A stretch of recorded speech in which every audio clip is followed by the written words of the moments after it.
तारीख है अफरंग मशीनों के दुबे से।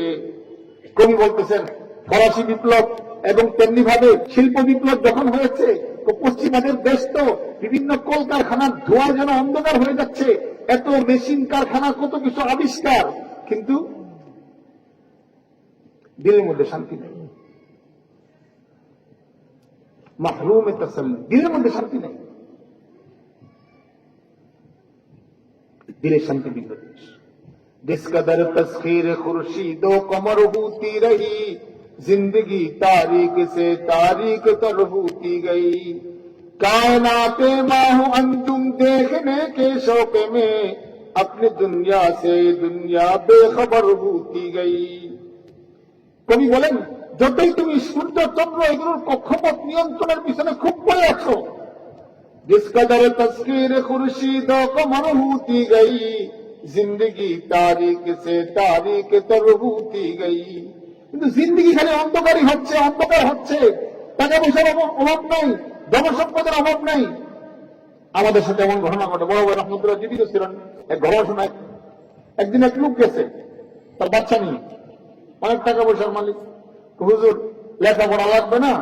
আমি তো বছরের মাঝখানে কি করবে, লেখাপড়া লাগবে না হুজুর, আল্লাহ মাফ করেন। ওই ছেলেকে অন্য সংস্রবের পরে ভালো, বাবাও ভালো, মা অনেক ভালো, কিন্তু পারিপার্শ্বিক কারণে বিভিন্নভাবে এমন মদের নেশায় পড়ে গেছে, এখন আর উপায় নেই।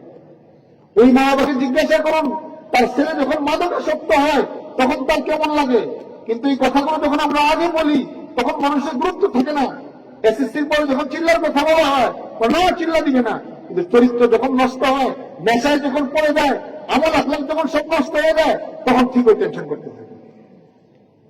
जिस कदर तस्खीर खुर्शीदो कमर होती गई, जिंदगी तारीख से तारीख तर होती गई।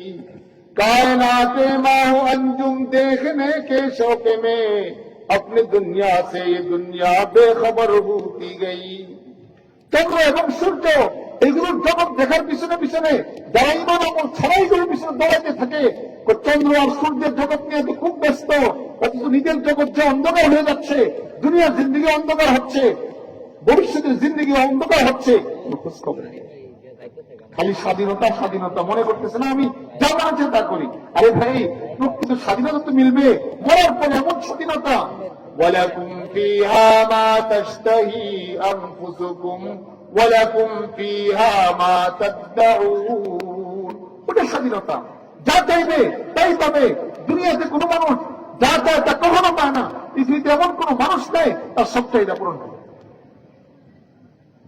বরং যদি চিন্তা সঠিক না থাকে, স্বাধীনতার নামে অ্যাক্সিডেন্ট করবে। आजादी अफकार से है उनकी तबाही, रखते नहीं जो फिक्र तदब्बुर का सलीका। কবি ইকবাল সুন্দর কথা বলছেন, চিন্তার স্বাধীনতা ওই সমস্ত মানুষকে ধ্বংসের পথে নিয়ে যায় যারা সঠিক বুদ্ধি রাখে না, বুঝ বুদ্ধি রাখে না, চিন্তা সঠিক রাখে না। তাদের অনিয়ন্ত্রিত চিন্তার স্বাধীনতা তাদেরকে ঈমান হারা বানায়, মুরতাদ বানায়, নাস্তিক বানায়, আখিরাতে জিন্দেগি অন্ধকার করে। फिक्र अगर खाम हो तो आजादी अफकार, इंसान को हैवान बनाने का तरीका। চিন্তা যদি কাটা থাকে, চিন্তা যদি পরিপক্ক না থাকে, তাহলে মানুষ হাইওয়ান হয়ে যায়, হাইওয়ান পশু হয়ে যায়, পশু হয়ে যায়। আচ্ছা বলেন, পশুর কোন নিয়ন্ত্রণ আছে? পশু কখনো খাওয়ার সময় চিন্তা করে কি খাচ্ছি না খাচ্ছি? এখন যদি কোন যুবক বন্ধু, আল্লাহ পাক মাফ করেন, সে যদি পানিও পান করে, জুসও খায়, মদও খায়, পশুর মতো হয়ে গেল না? শারীরিক ক্ষতি, মানসিক ক্ষতি, আখিরাত ধ্বংস। হাদিসের মধ্যে মদের সাথে সংশ্লিষ্ট অনেকের উপর অভিশাপ করা হয়েছে। এমনকি এক রাওয়ায়াতে আছে মুসনাদ আহমদের, যারা দুনিয়াতে মদ পান করে তাদেরকে জাহান্নামীদের গলিত রক্ত এবং পুষ দেওয়া হবে হাসরের মধ্যে। কঠিন কথা। এখন যে মদ সেবন করতেছে, এটা মদ না তো, এটা তো মূলত জাহান্নামীদের গলিত রক্ত আর পুষ আর